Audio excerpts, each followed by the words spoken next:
ചെറിയ സിനിമയിലേക്ക് സ്വാഗതം. ഇന്ന് നമ്മൾ പരിചയപ്പെടാൻ പോകുന്നത് നിഗൂഢതകളും ട്വിസ്റ്റുകളും നിറഞ്ഞൊരു ഹൊറർ ത്രില്ലർ സിനിമയെക്കുറിച്ചാണ്. 2025-ൽ പുറത്തിറങ്ങിയ ബ്രിങ് ഹർ ബാക്ക്. സിനിമ ആരംഭിക്കുന്നത് വിചിത്രമായ ഒരു വീഡിയോ ടേപ്പ് കാണിച്ചുകൊണ്ടാണ്. ഒരു പെൺകുട്ടിയെ ബലി നൽകി മറ്റൊരു പെൺകുട്ടിയെ പുനരുജ്ജീവിപ്പിക്കുന്ന ഭയാനകമായ ഒരു ആചാരം. മരിച്ചുപോയവരെ തിരികെ കൊണ്ടുവരാൻ ശരീരം വെച്ചുമാറുന്ന ഒരു മന്ത്രവാദം. ആൻഡിയും അവന്റെ അർദ്ധസഹോദരിയായ പൈപ്പറും പരസ്പരം താങ്ങും തണലുമായിരുന്നു.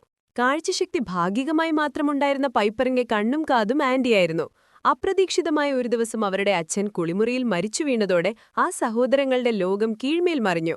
അനാഥരായ അവരെ സാമൂഹിക പ്രവർത്തകയായ വെൻഡി ലോറ എന്ന ഫോസ്റ്റർ അമ്മയുടെ അടുത്തേക്ക് അയച്ചു. ലോറയുടെ വീട് ഒറ്റനോട്ടത്തിൽ സ്നേഹം നിറഞ്ഞതായിരുന്നു. എന്നാൽ ആ വീടിന്റെ ചുവരുകൾക്കുള്ളിൽ ചില വിചിത്രമായ രഹസ്യങ്ങൾ ഒളിഞ്ഞിരുന്നു. ലോറിയുടെ മകൾ കാധിയും പൈപ്പറിനെപ്പോലെ കാഴ്ചയില്ലാത്ത കുട്ടിയായിരുന്നു. അവൾ മുങ്ങി മരിച്ചിട്ട് അധികം നാളായിരുന്നില്ല. വീടിനുള്ളിൽ ജീവനറ്റൊരു നായയെ സ്റ്റഫ് ചെയ്തു വെച്ചിരിക്കുന്നത് കണ്ടപ്പോൾ ആൻഡിക്ക് ആദ്യത്തെ അസ്വാഭാവികത തോന്നി. ഒപ്പം ലോറയുടെ സംരക്ഷണത്തിൽ ഒളിവർ എന്നൊരു കുട്ടിയും ഉണ്ടായിരുന്നു. കാദിയുടെ മരണശേഷം അവൻ ആരോടും സംസാരിക്കാറില്ലായിരുന്നു. ദിവസങ്ങൾ കടന്നുപോകുന്തോറും ലോറയുടെ യഥാർത്ഥ സ്വഭാവം പതിയെ വെളിപ്പെട്ടു തുടങ്ങി. അവൾ ആൻഡിയുടെ ഭൂതകാലത്തെക്കുറിച്ച് ചോദിച്ചറിഞ്ഞു. അച്ഛൻ തന്നോട് വളരെ ക്രൂരമായി പെരുമാറിയിരുന്നു എന്നും എന്നാൽ പൈപ്പറിനെ ഒരിക്കലും ഉപദ്രവിച്ചിട്ടില്ലെന്നും ആൻഡി തുറന്നു പറഞ്ഞു. ലോറിയുടെ മനസ്സിലെ ഇരുട്ട് അവൻ തിരിച്ചറിയാൻ തുടങ്ങി. ആൻഡിക്ക് വിചിത്രമായ അനുഭവങ്ങൾ ഉണ്ടാകാൻ തുടങ്ങി. മരിച്ചുപോയ അച്ഛനെ കുളിമുറിയിൽ കാണുന്നതുപോലെയും മഴയത്ത് മരിക്കുമെന്ന് അദ്ദേഹം മുന്നറിയിപ്പ് നൽകുന്നതായും തോന്നി. ഈ മാനസിക സംഘർഷങ്ങൾക്കിടയിൽ ആൻഡിക്കൊരു അപകടം പറ്റി ആശുപത്രിയിലായി. ഈ അവസരം ലോറ മുതലെടുത്തു.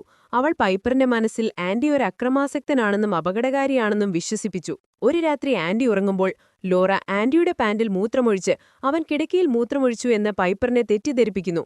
മാത്രമല്ല ആൻഡി പൈപ്പറിനെ മർദ്ദിക്കുകയാണെന്ന് വിശ്വസിപ്പിച്ച പൈപ്പറിനെക്കൊണ്ട് സ്വന്തം സഹോദരനെ വെറുപ്പിക്കാനും ലോറയ്ക്ക് സാധിക്കുന്നു. ഇതിനിടയിൽ ആ മിണ്ടാത്ത പയ്യൻ ഒലിവറിനെക്കുറിച്ച് ആൻഡി ഒരു സത്യം കണ്ടെത്തുന്നു. അവൻ വീടിനു ചുറ്റുമുള്ള ഒരു വള്ള വര കടന്നാൽ അവന്റെ ശരീരം പൊള്ളാൻ തുടങ്ങുന്നെന്ന്. അതുകൊണ്ട് അവൻ ആ വീടിനുള്ളിൽ തടവിലാക്കപ്പെട്ട അവസ്ഥയിലാണ്. ആൻഡി സ്റ്റേഷനിൽ ചെന്നപ്പോൾ ഒളിവർ എന്നത് യഥാർത്ഥത്തിൽ കാണാതായ കോർണർ ബേർഡ് എന്ന കുട്ടിയാണെന്ന് മനസ്സിലാക്കുന്നു. ഈ വിവരം ആൻഡി സോഷ്യൽ വർക്കറെ അറിയിച്ച് അവരെയും കൂട്ടി വീട്ടിലെത്തുന്നു. പക്ഷെ അവിടെ കാര്യങ്ങൾ കൈവിട്ടുപോയിരുന്നു. ലോറിയുടെ പ്ലാൻ പ്രകാരം ആ പഴയ ആചാരം പോലെ ഒളിവറിനെക്കൊണ്ട് തന്റെ മകൾ കാദിയുടെ അഴുകിയ മൃതദേഹം ഭക്ഷിപ്പിച്ച് കാദിയുടെ ആത്മാവിനെ ഒളിവറിന്റെ ശരീരത്തിലേക്ക് മാറ്റുകയായിരുന്നു. സത്യം കണ്ടുപിടിച്ച സോഷ്യൽ വർക്കറെയും പാവം ആൻഡിയെയും ലോറ നിഷ്കരുണം കൊലപ്പെടുത്തുന്നു. ആൻഡി അവൾ മഴയത്ത് വെള്ളം കെട്ടിക്കിടന്ന ഒരു ചെറിയ കുഴിയിൽ മുക്കിയാണ് കൊല്ലുന്നത്. തറയിൽ കിടക്കുന്ന മൃതദേഹത്തിന്റെ പല്ലിലെ കമ്പിയിൽ തൊടുമ്പോൾ അത് തന്റെ പ്രിയപ്പെട്ട സഹോദരൻ ആൻഡിയാണെന്ന് പൈപ്പർ തിരിച്ചറിയുന്നു. ലോറ തന്നെ ചതിക്കുകയായിരുന്നു എന്ന് അവൾക്ക് മനസ്സിലാകുന്നു. ഓടി രക്ഷപ്പെടാൻ നോക്കിയ പൈപ്പറിനെ ലോറ പിടികൂടി സ്വിമ്മിംഗ് പൂളിൽ മുക്കി കൊല്ലാൻ ശ്രമിക്കുന്നു.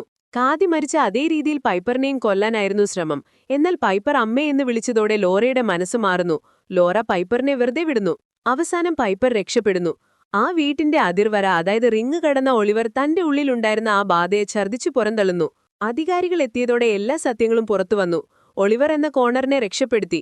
ആൻഡി മരിക്കുന്നതിനു മുൻപ് റെക്കോർഡ് ചെയ്ത വോയിസ് മെസ്സേജ് അവൾ കേൾക്കുന്നു. ആകാശത്തുകൂടെ വിമാനം പോകുന്നത് കേൾക്കുമ്പോൾ ആൻഡി സ്വർഗത്തിലെത്തിയെന്ന് വിശ്വസിച്ചു പൈപ്പർ ചിരിക്കുന്നിടത്താണ് സിനിമ അവസാനിക്കുന്നത്. വീഡിയോ ഇഷ്ടമായെങ്കിൽ ലൈക്ക് ചെയ്യാനും ചാനൽ സബ്സ്ക്രൈബ് ചെയ്യാനും മറക്കല്ലേ. അടുത്ത വീഡിയോയിൽ കാണാം. അപ്പോ എല്ലാം പറഞ്ഞ പോലെ.